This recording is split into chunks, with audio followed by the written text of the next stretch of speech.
I'm Kenzie Wonderdrift, serving as your shoutcaster for today's match. It's Vengeance versus Where to Feed. Vengeance representing the Radiant and Where to Feed representing the Dire. So obviously this is an all-female amateur tournament, so this is where a feminist movement happens for Dota 2 players who aspire to become professionals.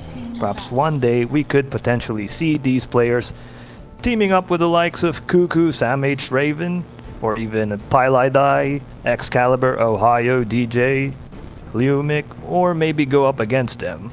After all, when it comes to gaming, there's no biological indifference between men and women. In fact, we've seen a professional female StarCraft player named Toss Girl able to go head-to-head even with the best male StarCraft players. And of course, I remember that time when he went against Boxer, and he nearly defeated Boxer, but obviously Boxer, being the best in his respective field, have just, schooled Toss Girl. Wait, I'll just fix the audio first. Sorry about that. Okay, so ladies and gentlemen, look at the two bans for both teams. For Vengeance, they've banned two AoE heroes. One would be the Venomancer, the other would be the Lich. And as for Where to Feed, they've banned two potential HP depleting heroes, namely the Viper and the Necrophos. So, and of course the first picks for Vengeance opted for Slardar, and for Where to Feed it's an Earthshaker. So we have two stunners already being deployed by both teams. 5 seconds remaining. Now we're still awaiting for the next pick for Where to Feed. So obviously we have some possible position force, namely Slardar and Earthshaker, although I'm not sure what Earthshaker could potentially be here. He might be a mid laner. I mean, we've seen Earthshaker mid the way Sumail does it, the way Abed has done it. So potentially Earthshaker could go mid if Where to Feed is brave as Silencer gets picked. So that's going to be like their position 5, or maybe the position 2. Like I've seen Sumail go for Silencer at mid. Okay, so now we're gonna wait for the next pick for Team Vengeance. So you have Silencer and Earthshaker. You have two good initiators with Silencer, with the global silence, could potentially disrupt plays, and it could also allow space creations for Where to Feed to advance further forward. And then you have the Earthshaker with a Fissure and Echo Slam combination. Combine that with the global silence, that produces a lot of devastating effects. So now Team Vengeance, let's see what they have to counter here.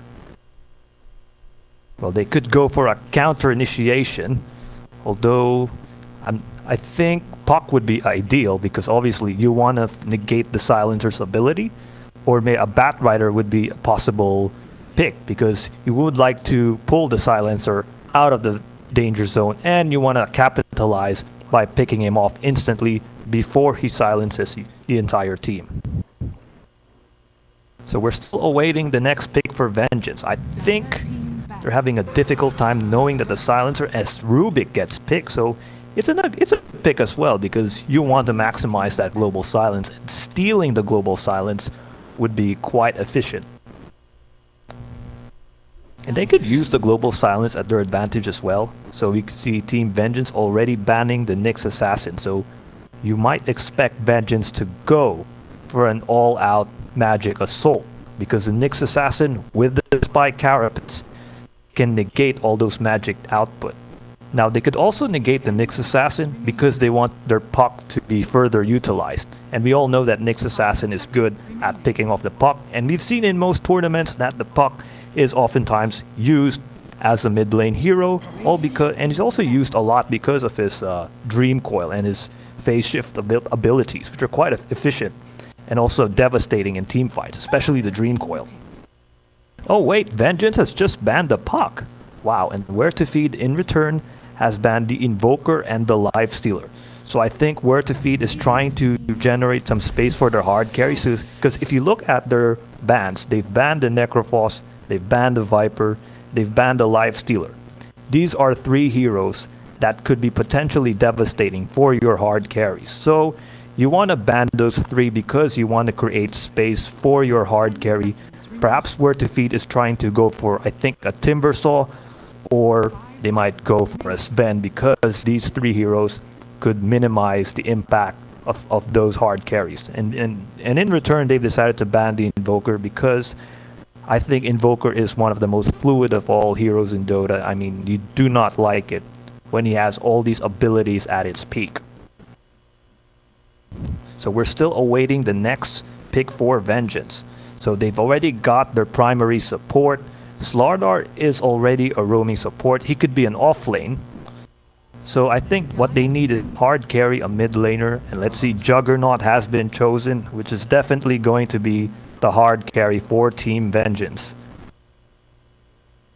Now for where to feed, they've already chosen the Shadow Shaman. So they have two supports in here, Silencer and Shadow Shaman. Maybe Shaman could be the roaming support, and the disabling abilities of the Shadow Shaman is very good at starting team fights. Can also provide an alternative by pressuring the lanes with the Mass Serpent wards. So let's see what Where to Feed has to offer here.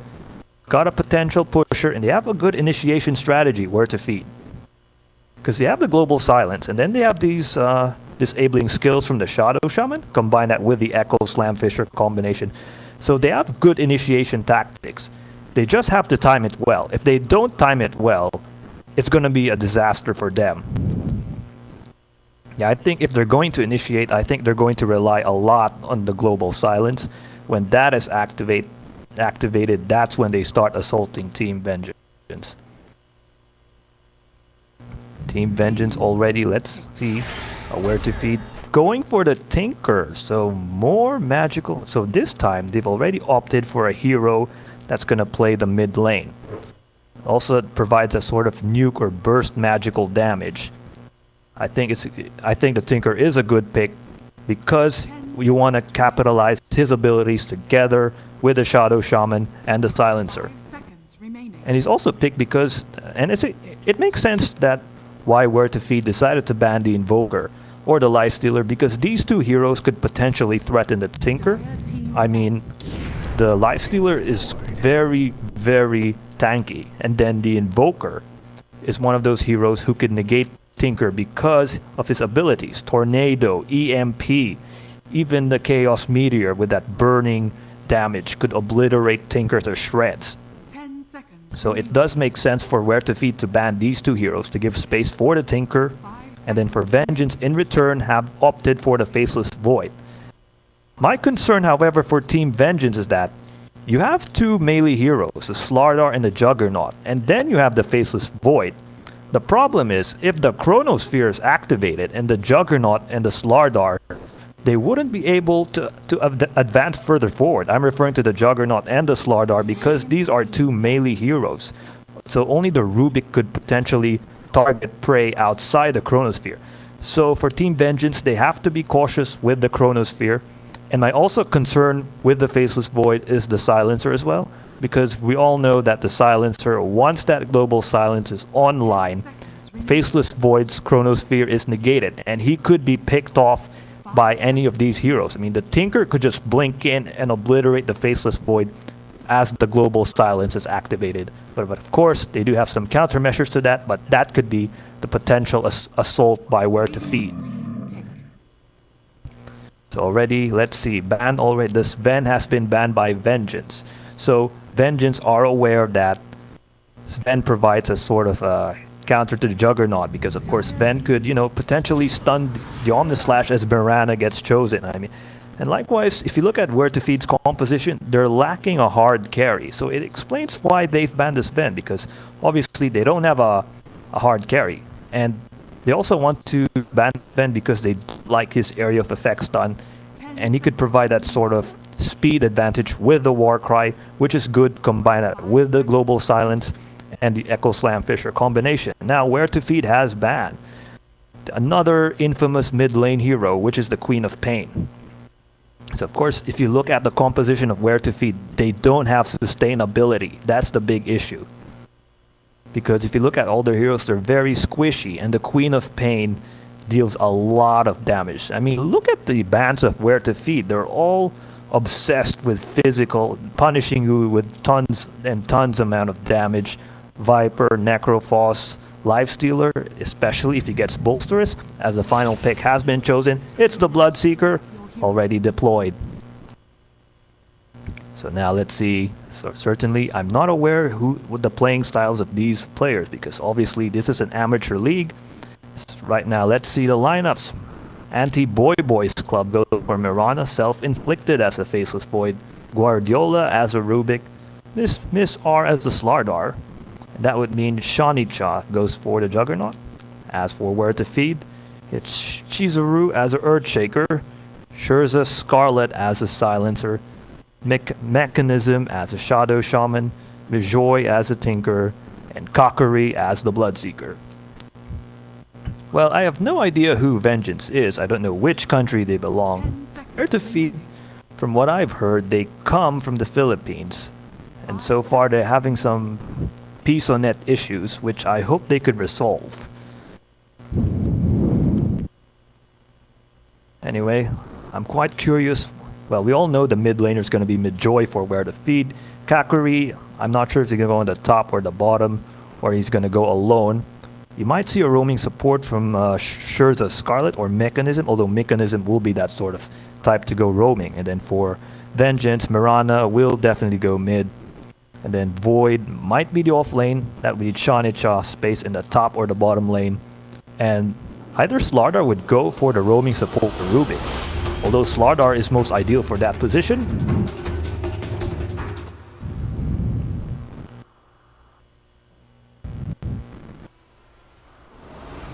Okay, ladies and gentlemen, an all-feminist brawl is about to begin.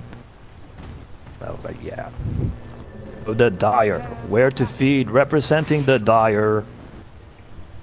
And the Radiant, represented by Vengeance. So we're gonna see an early smoke gank here. Perhaps they're trying to clog these bounty areas. Guardiola already planting a ward here, so it's gonna create some potential backstabbing moments for Vengeance. So far, okay, Sherza Scarlet is the one who's currently invisible. Yeah, he's just there to plant wards, and so I'm not seeing an aggressive smoke gank here for Vengeance, because normally if you go for a smoke gank early, you're gonna have some aggressive bounty runes assaults. So far, I'm not seeing that yet. I was expecting they would, do something fancy, but so far it's not happening. And so far, they're also playing safe. I mean, they're not gonna go and steal these bounty areas if you're Vengeance. And then if you look at the side of where to feed, they're not gonna steal these bounty runes in the Radiant jungle. So it's all safe, playing safe. Look, they're already going for supports, trying to protect their carry in here. So there's some additional barriers to entry for both teams. Okay, so of course, no bounty steals for both teams. It's just playing safe and playing conservative. Mijoy is a Tinker, and he's going up against a dual lane of Mirana and a Slardar. It's not going to be an easy mode for the Tinker. Remember, Tinker is very squishy. I'm not sure if Guardiola... Okay, so Miss R is going to go in the bottom lane together with Guardiola, so we might have a tri-lane in the bot lane, so it's up to Chizuru if he could handle this assault. I mean, remember, Earthshaker is not the tankiest of all heroes. Very squishy. We might see an aggression here in the top lane, but so far it's not going to happen. So right now, Chizuru all by himself in here. There's a Fissure connecting. But remember, very squishy is the Earthshaker against 3 heroes. The Slardar is one of the toughest heroes to deal with. And then the Juggernaut, with that healing ward, could provide this massive damage on Chizuru here. The mid lane war so far, no creep kills yet. Wait, there is actually. So okay, creep hits lasted to the nice, still evenly matched for both mid lane heroes. So the Joy already has her bottle. Hasn't yet delivered it. Right now here, self-inflicted, already having a difficult time. The pressure from the tri lane on the top lane is too much for her. I mean, Kakuri, the Bloodseeker could sustain a lot of physical damage. I mean, the Bloodseeker could, heal himself and regenerate. Right now, Mechanism already stacking the creep camps. So right now, this is the reason why Self-Inflicted is having a difficult time in the top lane. I mean, the creeps are just marching further forward, whereas if you look at what where to feed is doing, they're trying to block the creep lane so that Self-Inflicted will charge further forward, and so far, that's why he's struggling in the lane. I mean, the fact that there's space created by these creep blocks, and of course these assaults in these neutral creeps, so it's not creating space for Self-Inflicted. She's not having a good farm as right now. As you can see here, Midjoy in a lot of trouble, surrounded by 3 heroes. First blood declared by Anti-Boy Boys Club. Here comes a shackle from Mechanism. The roaming support too late in there. Mechanism trying to charge in forward. Let's see what happens. So far, not yet a brawl happening. So this is what Vengeance are doing right now. They already know that they're struggling in the top lane, but in the mid lane, knowing that the Joy could potentially do some damage further, it's already sending their supports to roam around. Here comes the Global Silence, but remember, Miss R comes to the rescue. He does need to support Self-Inflicted there, who's been struggling in this lane. Look at this, last denies their 3. There now the Miss R charging forward. Kakuri already with 15 last hits already, compared to Self-Inflicted with just 3. So obviously the struggle is real for Vengeance in the top lane. So far the mid lane is still evenly matched between both Midjoy and Anti-Boy Boys Club. We know the pressure from Midjoy is too much for Anti-Boy Boys Club. Chizuru doing okay so far in the bottom lane, although he's definitely not having a good time with the last hits and denies and the farming department with the Juggernaut, because obviously he has some other supports there. The Juggernaut, I mean, so far Vengeance already roaming around the map this early, which is good if you want to get kills, but perhaps, it might be costly for them because their heroes would not be able to level up immediately and get the necessary skills. Okay, so let's see what happens here. Self-Inflicted has seen the damage already done by Kakuri and Mechanism. I mean, not Mechanism, but Shurza Scarlet. So, of course, both Mechanism and Shurza Scarlet are doing their job in the top lane jungle. Right now, already Anti-Boy Boys Club moving in the top lane because Self-Inflicted is struggling. Now a brawl is happening. Mechanism, remember, Shadow Shaman doesn't have that sort of tankiness. The stun from Self-Inflicted could be devastating. So far, it's still a very quiet match. I mean, it's still 1-0 after 5 minutes. It's not yet a lot of action, minus the first blood. It's just, trying to dominate the lane for both teams. So right now, Self-Inflicted already, because of the struggle in the top lane, is forced to, assault these neutral creeps. So this is not a good sign for the Faceless Void. I mean, we look at this. 8 kills, 7 denies. So, I mean, he's in the off lane, but so far he's struggling already in the creep counts. As look at this, Mechanism already hexes Guardiola, and right now, look at see Guardiola about to die. He does go down. Here's Miss R with a stun, but it's too late. He's gonna get pressed on here. Let's see what happens at Miss R. Can you run away with this? Oh, the silence is set, but so far there's no follow-up damage to prevent Miss R from dying.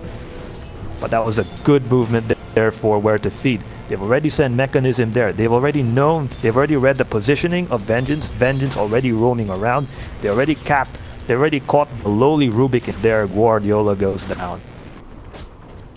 And so far, look at this. Where to feed already doing the most advanced skills. Stacking up the creep camps. I have not seen Vengeance doing the same thing. Actually, they do need to stack the creep camps here in the top lane because Self-Inflicted is having the worst game of her life. I mean, look at this, 35-8 for Kakuri. And if Kakuri keeps on riding with this momentum, Vengeance might be in a lot of trouble in the late game. As right now, as you can see, a smoke gank here. And Anti-Boy Boys Club has to be cautious with this smoke gank.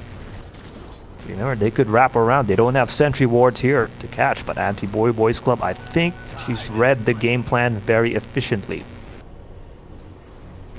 So far the smoke gank, they are waiting for potential prey here. So far it's not happening. Earthshaker, surprisingly Earthshaker is doing okay. I mean, that's what the off lane is supposed to be, as right now Chizuru gets pressed on here. There's the stun from his R. Sacred Arrow, hits the target, and now Guardiola, 4-on-1 situation. Chizuru, no chance to survive there, but in the top lane, Mechanism already charging self-inflicted, activates the Shrine. Now Mechanism in a lot of trouble, overcommits in there, turns self-inflicted into a chicken, which is quite efficient to run away. But so far, if you look at this, where to feed, they're doing a great job in the laning phase, and they're also doing a good job in stacking up the creep caps. They're doing the most important things in Dota 2, which is obviously trying to get that farming advantage through stacking the creep camps and through dominating the lanes, which they are doing. Well, the bottom lane, it's slightly out of their favor, but so far they're doing okay, you know, in the mid lane. And they're doing okay in the mid lane and the top lane. I mean, look at this. Tinker already having a farming advantage, 32 compared to the 22 on the Mirana. Now we could see a 4-on-2 brawl anytime. The Chronosphere set. Who's there? It's Kakuri. They do need to get this kill. They do get it. It's an important kill. Mechanism overcommits in there. Too late to the rescue. He does go down. That's 2 down already for WTF. Yeah, that's late timing there for Midjoy, trying to go in the mid lane, but it was too late. But so far, I mean, I think Kakuri was caught out of position there. I mean, I think she should be aware of the positioning. I mean, there's already an observer ward there, so I don't know why she didn't run away there. Now the Blood Rite activated, the Rapture is set. Silencer forced to stop in there. Now here are the reinforcements. Sure, the Scarlet activates the silence, and right now Mechanism catches Miss R in there. Miss R goes down. She goes down. Self-inflicted. Remember, he doesn't have the Chronosphere. The Bloodseeker could steal the life away. Of course, it's a one-on-one trade-off between the Bloodseeker and the Faceless Void, but so far, as long as they get the kills on the Bloodseeker, that could be momentum for Team Vengeance. So mid lane, Midjoy already taking advantage of the struggling Mirana. Actually, not yet struggling, but she's doing okay. Midjoy already getting the items needed. Now she's gonna go for a Boots of Travel, which is a signature item for the Tinker, which allows her to roam around the map and push around with robots. Actually, she didn't activate the March of the Machines yet. Of course, self-inflicted here, getting silence. I think this is a major issue, like I raised earlier during the draft phase. The silencer could potentially negate the Chronosphere advantage, as right now, Miss R, look who he finds there. It's Chizuru, but he gets pressed on there. Echo Slam right to the face. Goodbye, Miss R. So, of course, Boy's in the middle lane. He does have the mana advantage. But of course, the Haste Rune has just given Midjoy the sort of fun needed. Now here comes a mill. The Sacred Arrow misses, so of course, no initiation yet for Boy's Club.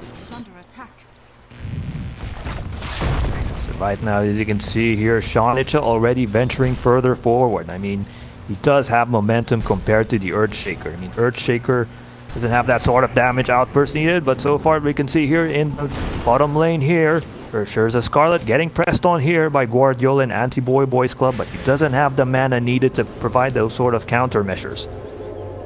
So very not yet, as Chakuri forced to farm in the top lane, already has a Hand of Midas. He's gonna go for Phase Boots. It's 10 minutes and she's, well, it's okay. I mean, she does have the Hand of Midas for farming edge. So right now more creeps being stacking up, so I think I like where to feed are doing. In the late game, they could be dangerous because they're doing the things which you normally see the professionals do, which is, of course, creep stacking is one.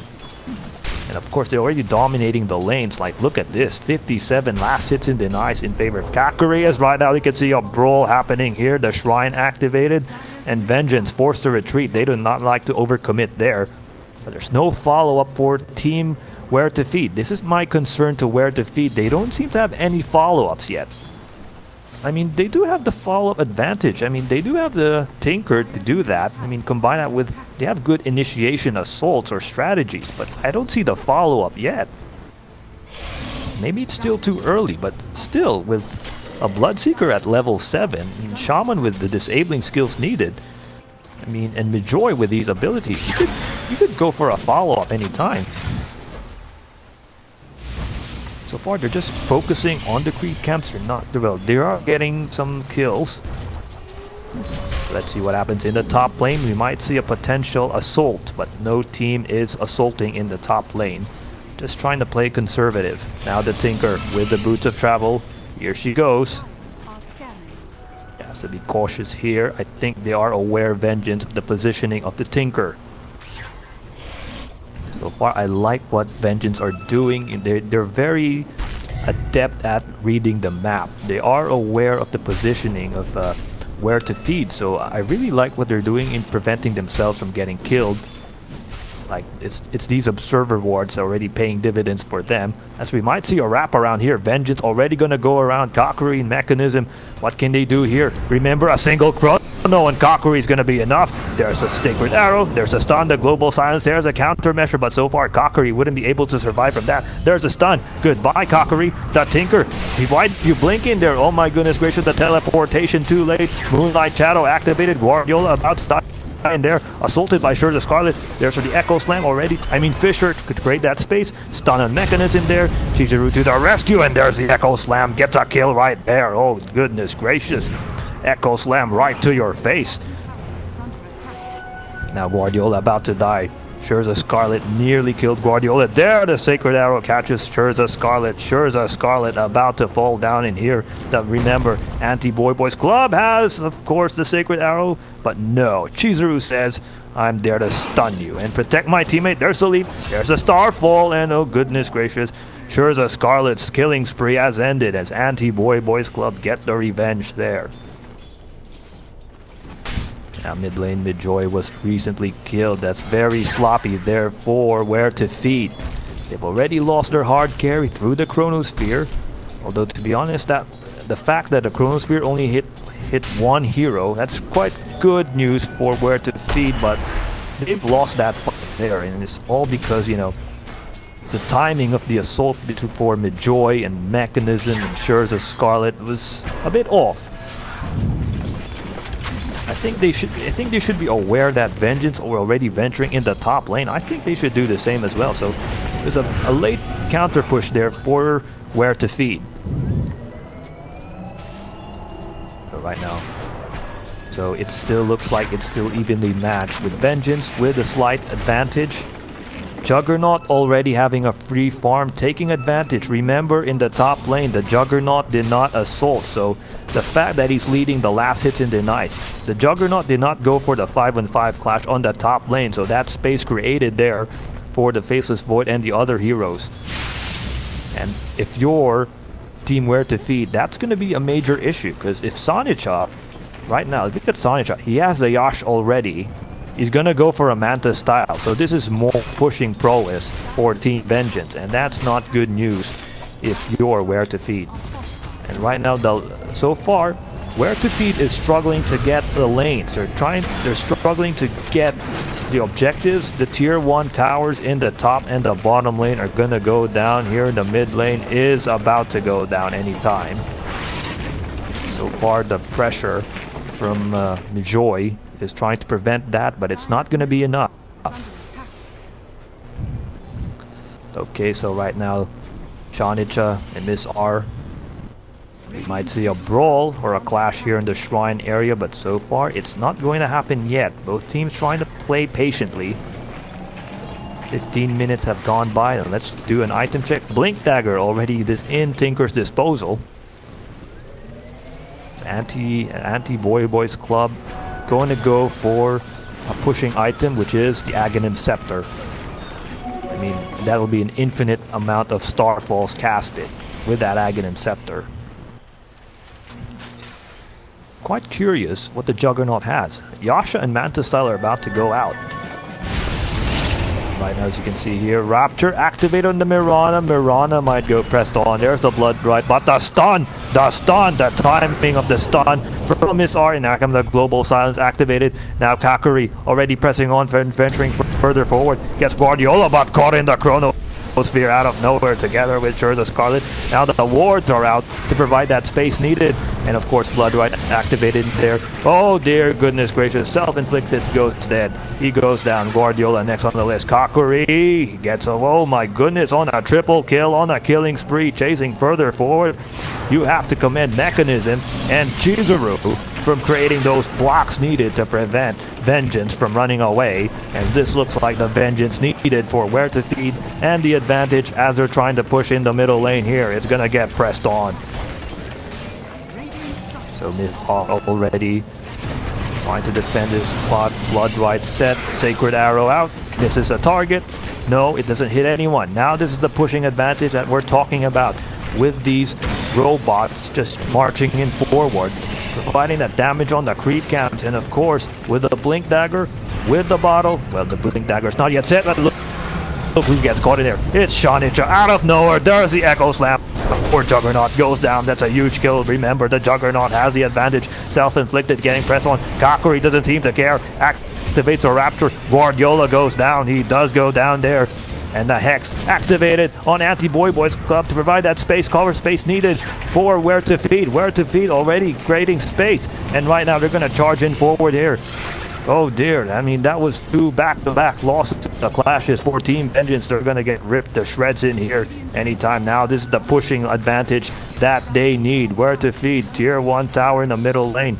It's better late than never. They're already taking the first objective, which is very important, a crucial turning point for them. So, okay, let's look at the mistakes in there. I think if you look at what Vengeance was there, one mistake they didn't time the Chronosphere well. I mean, it just hit. The Chronosphere was just targeting Kakuri all the time, which is not good. The Chronosphere was meant for 5 heroes, not on 1 hero. That's one bad thing that they did. Although Scherza Scarlet got caught in there, but seriously, Scherza Scarlet isn't really a difference maker yet. And of course, the Chronosphere activated on Kakuri. They still got that Tinker who could do some damage outside the Chronosphere. Same goes with the Earthshaker. That's what happened. The timing of the Chronosphere was off. Next thing that they did wrong in there was that they disregarded the disabling prowess of the Shadow Shaman, which indeed paid dividends there. And so far, they weren't able to. They were very aggressive. They thought they have the momentum with the Chronosphere without them knowing that there's a backup option, an insurance policy, which is the Shadow Shaman's disabling abilities, which really humiliated them in that team fight. And then in the second team fight, they overextended. They know they were undermanned. I didn't know why they charged in forward, especially with Kakuri, with this sort of momentum. He already goes for the Sacred Relic. Anytime he's going to go for a Radiance. And that's going to be quite an insult to injury if your Team Vengeance with that minimalistic damage already killing you to shreds. So far, I'm not seeing Shanicha. Shanicha was caught out of position in that second clash. That also explains why Team Where to Feed took advantage of that. Shanicha thought she was going to be, she won't be caught in there, but of course, Shanicha dying in that team fight was huge for Where to Feed, as right now they're taking the objectives. They need to take the objectives. I mean, tier 1 tower in the bottom lane is about to go down. There's some Serpent Wards. There's the Enchant Totem. Add the robots in there. It goes down. And so far, Anti-Boy Boys Club and the rest of the crew very hesitant yet on the bottom lane. I think they were trying to, you know, they're trying to trying to go down, but they seem like, okay, should we let it go, or yeah, let's just let it go instead, which occurred. And they're even hesitant to push while they were pushing in the bottom lane, so that's not really pretty good if you're Team Vengeance. I mean, I guess they're aware of the fact that Where to Feed could potentially TP out. So far, they don't have teleportation scrolls. Right now, Guardiola could find Kakuri. Kakuri, there's a telekinesis. The stun could go down, and the global silence set. Right now, oh my goodness, the counter initiation from Mechanism. There's Chizuru with the Echo Slam and the Fisher combination. Juggernaut activates his ultimate as well, but of course he doesn't get a kill in there. Oh wait, he does get a kill on Mechanism. Now Chizuru, next on the list, goes down. Now let's see who's more on the list. Kakuri is the primary target, remember. She has the Radiance already, but she's running around the treetops, through the forest. But of course, 3-on-1. Oh, the Sacred Arrow misses. That's not a good Sacred Arrow there. Kakuri activates the Blood Rite to keep herself alive. And she managed. Oh, she's wicked sick. Finds Guardiola with the Blood Rite there. Oh dear. Guardiola dead by the Blood Rite. Hey, the positioning of Guardiola was wrong, or I think she wasn't aware that her HP was really low, and combine that with this Radiance to proving too much damage. But as long as Kakuri survives, that's a good clash there for Where to Feed. They have to protect their hard carry. I mean, so far Shanica already riding with the momentum of her items does have it. You can find Midjoy. There's the whirlwind around. Midjoy cancels the teleportation out. So Shanica doesn't have the ultimate needed to obliterate Midjoy. Midjoy forced to TP out. So far, this creep stacking has not yet been maximized by Where to Feed. I mean, they have stacked the creeps well, but they haven't really gotten these creep stackings at their efficient levels, because so far the Bloodseeker, or Kakuri, has not yet killed these ancient creeps. Now they're going to go in Shanica. Shanica is an important target. If Shanica ventures further forward with the Manta style and with the damage outburst that she has, obviously Where to Feed might have a dilemma issue, because they'll be saying, should we defend or should we push further forward, because of that Manta style, that sort of cheese pushing strategy that the Juggernaut could potentially possess. Like, I remember seeing Neon Esports, you know, when Nando he just used a Juggernaut as a cheese bait, where all the creeps were pushing at their base. Nando just sent a Juggernaut in that area and just obliterated the creeps there, but obviously Neon Esports lost in that match, although they could have potentially won with that rat strategy. And Juggernaut is capable of those. Right now they're gonna take the objective. Tier 1 tower in the top lane is about to go down. Anti-Boy Boys Club together with bring some reinforcements. Guardiola, Echo Slam by Chizuru. There's a fissure. The global silence. That timing was perfect in there. Oh my goodness gracious. The Chronosphere, too late. The target is Chizuru, but it won't do a lot of damages there because the timing was too late. But remember, right now the Juggernaut, here come the reinforcements, activates the Omnis Flash. There's a stun from self-inflicted. Now Scherzer Scarlet about to go die. He does go down, but Mechanism gets a crucial kill there together with Midjoy. Shanica, there's the the Rapture activated. Shanica gets a kill on Mechanism. Now Kakuri is going to provide that damage. Shanica, could he run away? Yes, she does run away. Kakuri doesn't have a stun skill, which of course Shanica took advantage, manages to live and tell her tale of how she survived, and she goes back to the fountain for more regeneration. So far they did get the objective here, the tier 1 tower. I mean, so far that was an evenly matched clash in there. I mean, initially I thought the Chronosphere was off, but of course when Shanica came and activated her ultimate without the Chronosphere, it already paid dividends there for Team Vengeance. So I thought the timing was off, but I was wrong in there. And obviously Kakuri just ventured further there, activated the Blood Rite, created space, and the Rupture, provide further damage on Shanica, but it wasn't yet enough.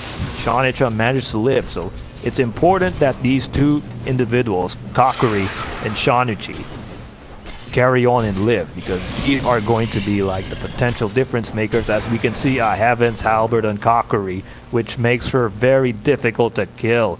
She could just dodge all the attacks. So right now, Anti-Boy Boys Club's fine. Urza Scarlet misses with the Sacred Arrow. Urza Scarlet about to run away. Remember, her armor is decreased all because of the Slardar. But no brawl has occurred yet. No 5-on-4 brawl yet in bottom area. Now Kakuri having a free farm in the mid lane. So let's see what these two teams need to do. For the side of Where to Feed, Kakuri has a Radiance. She has the Heaven's Halberd. What she needs right now, let's see. You want to protect yourself from magic damage. I think a BKB would be ideal, or a Shadow Blade if you want to negate the Juggernaut's ultimate Omnis Slash. And then the Faceless Void issue is going to be a major dilemma. I mean, Global Silence, yes, it's effective, but maybe if they have a Bat Rider to complement this Silencer, they could potentially obliterate this problem, this Chronosphere problem that they're facing. But so far, it's not happened yet. I mean, I remember, you know, watching a team like Evil Geniuses when they went against Clutch Gamers, of how Sumail timed his Global Silence for Gabby not to use his Chronosphere efficiently. So I think that's what Where to Feed needs to do. They need to know, they have to, you know, time the Global Silence and try to assault Self-Inflicted. But to be honest, Self-Inflicted did very intelligent moves in there. In most of the team fights that I've seen, she waited for the Global Silence to end, and when the Global Silence ended, that's when she ventured further forward and activated the Chronosphere. So if you look at it, Where to Feed, yes, they do have countermeasures for the Chronosphere, but they don't have a further an insurance policy if ever the Global Silence isn't enough. And I think that's where the Bat Rider comes, as right now a Raptor on Anti-Boy Boys Club. My charge Echo Slam right to your face. Goodness gracious, goodbye in there.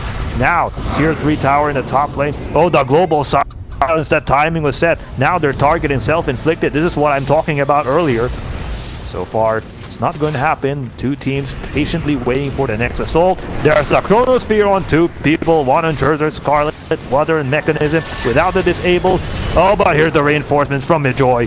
Oh, it's gonna come. A brawl is happening. Look who's turned to a frog. It's Anti-Boy Boys Club. But Kakuri, she's in a lot of trouble. Midjoy getting out of the danger zone. Puts in the rocket. Launches in further forward. Gets kills in there. She already gets a double kill there. But Midjoy, the blinking in, blinking out, and then launching the rockets, it's really hurting Vengeance a lot because they weren't aware of Midjoy's positioning. She just blinked out and provided further damage outburst. And of course, Team Vengeance could not deal with that, could not absorb that damage outburst. It's just too much for them. Tier 3 tower in the bottom lane going down. Now the racks are going down as well. And right now, I think the reason why Vengeance weren't able to get it right, yes, I like their strategy. Activating the Chronosphere after the Global Silence. Raptor set on Sonicha. Right now, Kakuri's gonna go down here. She overextend there. Mechanism next on the list. That's 4 on 2. The two of them won't be able to survive. Mechanism goes down. Activated the Diffusal Blade there to her for added insult to injury, but obviously they get the kill that they needed to counteract that push. But so far, of course, Vengeance weren't aware of Midjoy's positioning. She was just blinking in the tree lines with the rocket blast. And so far, it's paying dividends for Team Where to Feed. So Tinker already, that's what she's doing right now. Pushing the lanes and providing that cover needed. Like she's like a sniper, you know, sniper inside those buildings. Where no one could see her. And she just does a lot of damage. So I think I like what Where to Feed is doing. I like their tactics so far. And if you look at Vengeance's lineup, they do have the Faceless Void to negate the Tinker. But so far, the Chronosphere was not set on the Tinker. And they do also have Mirana to catch the Tinker off guard. But so far, I don't see that in that clash earlier in the bottom lane. Shanicha already trying to find an open needed. There's a Diffusal Blade, which eats a lot of mana. And now Roshan is next on the target list for Team Where to Feed. They do need to plant wards to protect this Roshan area. Time is money. So right now, Kakuri, this is her Rosh pit. She does need this because that would make the Bloodseeker very devastating. That could also provide space needed for Where to Feed to push further. Remember, they've taken the objectives here in the bottom lane. They might go for the mid and the top lane. Midjoy trying to pressure Sonicha to blink out. So far, no brawl happening yet. Now Roche Pit here. I'm not sure what Vengeance are aware of this Roche defense. There's the Sacred Arrow, stun and mechanism. You might see a 6 million Echo Slam from Chizuru, but so far it's not going to happen. A 6 million defensive Echo Slam, but that's not going to happen. How I'd wish that happened. That would be a highlight reel. So with the Roshan at their advantage, it's already time for Where to Feed to knock on the doorstep here. Tier 2 tower in the mid lane. Next on the target list. Joy already. The pushing prowess of this Tinker is already too much, combined with the Radiance. Look at this, Assault Cuirass as well added in Kakuri's favor. So Kakuri is not going to be an easy target. Does go down to tier 2 tower. Look who's knocking on the doorstep. It's Where to Feed. Wow, look at this. The creeps are just easy bonus structures there. Potential smoke gank, Sacred Arrow. Kakuri doesn't seem to care. She's like Cuckoo when Cuckoo's in beast mode and has all the items. Of course, Sentry Ward already deactivated there to provide that pushing space. There's another, but no. Look who gets caught in there. It's Eartha Scarlet. Gets 2 supports in there. The follow-up damage not enough yet. And right now, Shanicha venturing further forward. There's a Faceless Void coming to the rescue. And look who's targeting. It's Kakuri, but the Echo Slam right on Shanicha there. But of course, a kill on the Faceless Void. Kakuri has momentum there. Down goes the Juggernaut. Those are 2 crucial heroes down. Kakuri going on the 3rd. She's on a roll. Oh my goodness gracious. Shaman stopped her, but the combination of Chizuru and Kakuri enough to obliterate the entire roster. The timing of the slams was just too much for Team Vengeance in there. And Midjoy with the cover support fire. A sniper right out of range, and no one does see her out of the distance. Right now they're gonna take the mid racks here, and 2 lanes are out of the picture as Midjoy tries to go for the 3rd lane. An absolute obliteration on Vengeance. Kakuri, the tankiness and the confidence, because remember, he has the Aegis of the Immortal and Chizuru's stunning prowess. That enchant totem, the Echo Slam, right to the face of Shanicha, creating space needed for Team Where to Feed. Now the top lane in a lot of trouble. Kakuri doesn't seem to care anymore. She just venturing further forward. Like, does it look like she gives a problem about those damage outbursts? It doesn't seem to bother her. Like Cuckoo against Alliance. Look at that. Top lane not yet about to fall, but it's gonna be next on the target list. Kakuri gets caught by the Sacred Arrow, but obviously Anti-Boy Boys Club very hesitant. He doesn't want to get caught by the Sacred Arrow. Now the pushing for ventures further forward. More blood is coming out. There's a Raptor on Anti-Boy Boys Club. Moonlight Shadow for further protection, but the sniper from Midjoy blinking out of danger, out of nowhere. And if you look at Vengeance, they're forced to separate but no one finds a Chronosphere, doesn't find a target. Wait, Kakuri's a target, but remember, there's a global silence, but of course, and the blood, right? But remember, she has the Aegis of the Immortal. She doesn't care. Look at that. Shanicha activates her ultimate, but it's not going to be enough to kill as Kakuri gets resurrected. Look at this. Look who goes down. It's the Rubik. Shanicha next on the list, but of course prevented there by the Sacred Arrow. Now space created. The Rax is destroyed. Mega Creeps activated. GG, well played. Already declared by Team Vengeance. It's over. It's over. Where to Feed has won in the most extraordinary of all fashions.